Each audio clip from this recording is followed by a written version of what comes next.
дар асоси нақша чорабиниҳои сароясати маорифи шаҳри Душанбе ва шӯъбаи маорифи ноҳияи Шоҳмансур дар муассисаи таълимии таҳсилоти томактабии кӯдакистони рақами 64 ноҳияи Шоҳмансур низ машварати сармураббиёни муассисаҳои таҳсилоти томактабӣ баргузор гардид. Гуфта шуд, ки роҳандозӣ гардидани чунин семинар-машварат дар баланд бардоштани сатҳу сифати таълим ва тарбияи насли наврас мусоидати фаъол мекунад. Имрӯз бо дастгирии мақомоти иҷроияи ҳокимияти давлатии шаҳри Душанбе ва ноҳияи Шоҳмансур дар ин зинаи таҳсилот бахусус дар муассисаи таълимии таҳсилоти томактабии рақами 64 ноҳияи Шоҳмансур як қатор имкониятҳои арзанда мавҷуд мебошад, ки дар раванди таълиму тарбия мураббиёни муассиса аз он босамар истифода бурда дар тарбияи насли наврас саҳми босазо мегузоранд.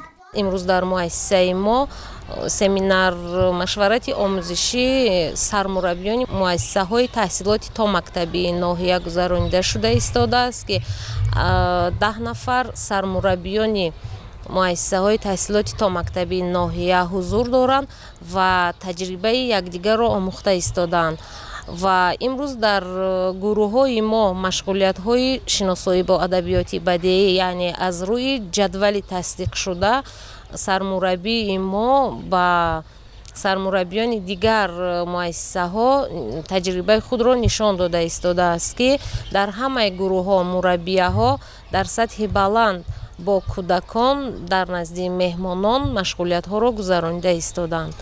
маврид ба зикр аст, ки сармураббиёни пешқадам ва соҳибмалакаву кордони кӯдакистони рақами 64 ноҳияи Шоҳмансур ба гурӯҳҳои таълимӣ ворид шуда таҷрибаи педагогии андӯхтаи худро ба шогирдон дар сатҳи хуб нишон доданд. Дар семинар-машварат таъкид карда шуд, ки ба хотире ки зинаи таҳсилоти томактабӣ аз зинаҳои муҳими таълим ба шумор меравад, имрӯз зарур дониста мешавад, ки боз ҳам ба тарбиятгирандагон, хосан насли наврас, тарбияи дурусту шоиста дода шавад. маълум гардид, ки масъулини мураббиёни муассисаи таълимии таҳсилоти томактабӣ ҳунару маҳорати омӯзгории худро дар сатҳи лозима муаррифӣ намуданд.